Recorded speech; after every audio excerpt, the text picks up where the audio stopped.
José Luis Dueje Tamargo, ex titular de Conagua y presidente de la Asociación Civil Ciudad Posible. José Luis, como siempre, un gusto que nos regales unos minutos aquí en Mega Noticias MX. Al contrario, Paco, muchas gracias por la invitación y saludo a todo tu equipo y a tu auditorio. Muchas gracias. Vamos, no podemos negar que estos fenómenos naturales, la lluvia que ha caído, no sé si manejarla como extraordinaria, pero me gustaría que nos dieras un balance de lo que ocurre en Hidalgo, en Tula y en Ecatepec, en el Estado de México. Pues una situación muy grave, muy lamentable, sobre todo la pérdida de vidas, Paco, que siempre es muy dolorosa y que son cuestiones evitables, es decir, se pueden prever este tipo de fenómenos y se puede prever este tipo de crecidas y por lo tanto evitar pérdida de vidas y desastres de esta magnitud. Es consecuencia, como lo hemos platicado ya varias veces, Paco, de muchos años de negligencia, de nula planeación urbana, de tolerancia de asentamientos en zonas de muy alto riesgo, zonas inundables, áreas verdes, zonas de reserva ecológica, áreas boscosas, como es el caso de Ecatepec, si me permites comentarlo en primer término, ¿no? Un área que conozco bien porque es básicamente la invasión, Paco, de la Sierra de Guadalupe, que es área natural protegida, es una zona con un alto valor ambiental, porque es el único macizo forestal al norte del Valle de México, invadido, Paco, por todos los flancos, desde Tulpetlac, Ecatepec, Coacalco, Cuautitlán, Tlalnepantla, y invasiones que en muchos casos llegan incluso a la parte alta de la sierra, ¿no? Algo que teóricamente había una delimitación, teóricamente no podía nunca haberse tolerado una invasión de un área tan importante que, sin embargo, se han destruido áreas de reserva muy importantes. ¿Qué sucede?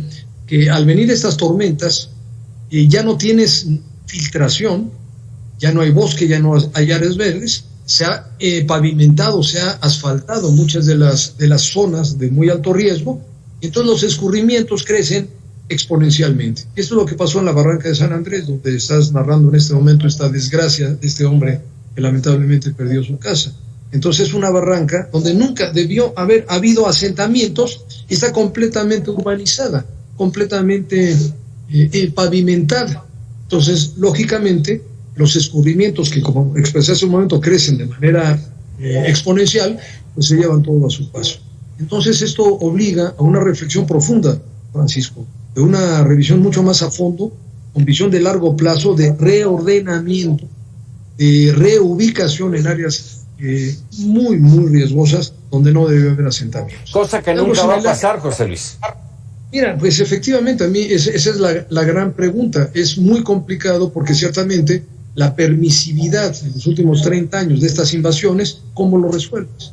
¿Cómo reubicas a miles de personas? Pues tendrías obviamente que garantizar inversiones cuantiosas de miles de millones de pesos para reordenamiento urbano, para construcción de vivienda en condominio, en áreas seguras, e ir gradualmente recuperando esas áreas que yo creo lo tenemos que hacer.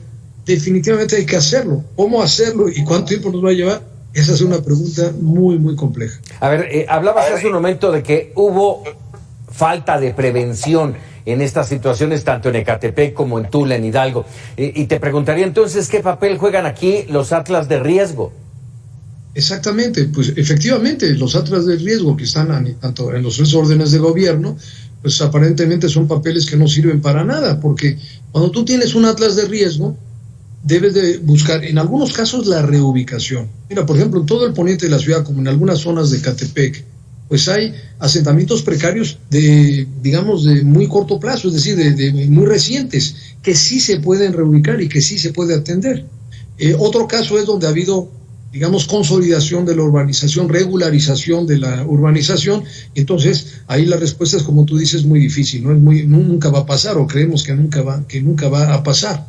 Pero en la parte, por ejemplo, de Tula, efectivamente yo tuve oportunidad de comunicarme el día de ayer con el director de la UNEM de Cuenca, y él confirma, o me confirma a mí, supongo que será público y debe haber algún documento que lo demuestre, que se previno, que se habló 4 días antes de que venía una crecida, que la presa de la Requena estaba al 135% de su capacidad, es decir, estaba a punto ya de desbordar y que tenía que abrir compuertas, ¿no?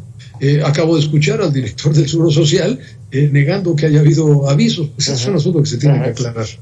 Así es. Ahora, justamente hablando del Seguro Social, hace un momento hablábamos de prevención y hacía yo el comentario, y no sé si tú nos puedes ayudar a ello. 17 muertos en el hospital de Tula por falta de energía eléctrica. ¿No tienen una planta de energía auxiliar, redundante? ¿No hubo previsión a este sentido? Sí, es inadmisible esa respuesta, ¿no?, que da el responsable del Seguro Social, de que vino una crecida súbita, se fue la luz y se perdieron la vida de 7 personas. Eso no puede aceptarse, Francisco. Y tienes tú mucha razón, desde el punto de vista de ingeniería.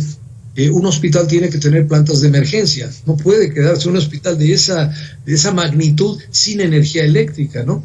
Entonces hay lo que se conoce como las plantas de emergencia, que son generadores de energía eléctrica que operan a través de diésel o con gasolina cuando no tienes alimentación de luz. Y efectivamente siempre hay un equipo redundante, es decir, tú tienes que tener una planta de emergencia que entra inmediatamente en el momento que se corta el flujo de luz eléctrica, entra automáticamente la planta de emergencia y restablece la corriente. Pero en caso de que haya una falla de esa primera planta, siempre debe de haber, lo que tú bien mencionas, un equipo redundante, es decir, que si te falla la primera, entra la segunda. No conozco el hospital, supongo que habrá habido inundación en la zona donde se encuentran las plantas, lo cual tiene una grave responsabilidad. ¿Por qué? Porque el río Tula, Francisco, hablando de esta nula planificación en los últimos 30 años, está invadido en margen izquierda y margen derecha, está urbanizado en ambas márgenes. Y aunque se construyó una canalización con concreto para darle mayor velocidad, mayor capacidad de flujo a los volúmenes de agua, no impide que cuando vienen avenidas y crecientes como las que tenemos antier, te invadan el cauce natural del río, que efectivamente abarca pues, todas esas manzanas que lamentablemente se han inundado, incluyendo el hospital. Esto quiere decir que conociendo esa condición natural de la pésima, mala ubicación del hospital, los responsables del Seguro Social tienen que prever que la planta de emergencia no puede estar en un sótano, no puede estar en un área que pueda sufrir una inundación, sino que tienes que ubicarla en un primer piso o en un segundo piso. O sea, la planta de emergencia no puede estar sujeta a una inundación. Así que sí hay responsabilidad, es muy grave la respuesta de lavarse las manos. Pues vino una crecida súbita y fallecieron 17 personas. Es inadmisible. Aquí sí tiene que haber una auditación, tiene que haber una revisión muy a fondo de este caso tan grave. Pero el resto de las afectaciones, Francisco, efectivamente están en el cauce del río.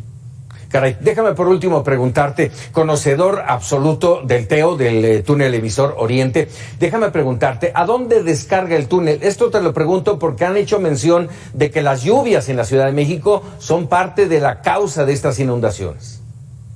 Es verdad. Efectivamente, el río Tula, Francisco, pues tiene en primer lugar la afluencia del río Tepeji, pero inmediatamente tiene la afluencia del río Salado y del río Coquitlán también, y además de los dos túneles profundos, es decir, el túnel emisor central y el túnel emisor oriente. Y en efecto, estas dos obras de infraestructura hidráulica de seguridad de la Ciudad de México descargan en el río Tula. Originalmente el emisor central, una capacidad de 120 metros cúbicos por segundo, y el emisor oriente, que se construyó bajo nuestra administración, con una capacidad de 150. Parte de ese volumen pasa por una planta de tratamiento, Francisco, la más grande de América Latina, la planta de Atotonilco, perdóname que lo diga, también construida en esta administración donde estuve al frente, que maneja máximo 35. Entonces, efectivamente, cuando vienen estos fenómenos de tormentas, y sobre todo cuando tú tienes un tren de tormentas, el río Tula tiene, por un lado, una crecida por el río Tepeji, por otro lado viene la cuenca de la Requena, que viene desde la parte de arriba por la zona de Villa del Carbón, y adicionalmente los túneles profundos que descargan el río junto con el río Salado en el río Tula. Entonces, es verdad, es una crecida natural, un volumen adicional en la cuenca del río Tula, pero eso está obviamente calculado y previsto, ¿no? Y luego viene la operación de la Requena, que es muy importante. O sea, cómo la Comisión Nacional del Agua tiene que utilizar como un buffer, como un amortiguamiento muy importante antes de la ciudad de Tula, la operación de esta presa en algunos casos tiene también algunas invasiones y que se tiene que revisar, también se tiene que auditar. José Luis, como siempre, un gusto y agradecido de que nos regales unos minutos para entender esto que está pasando. Muchas gracias. Gracias a ustedes, Francisco, y grave la situación, ¿eh? Así es, sin duda. Muchas gracias, José Luis de Getamargo, ex director de Conagua.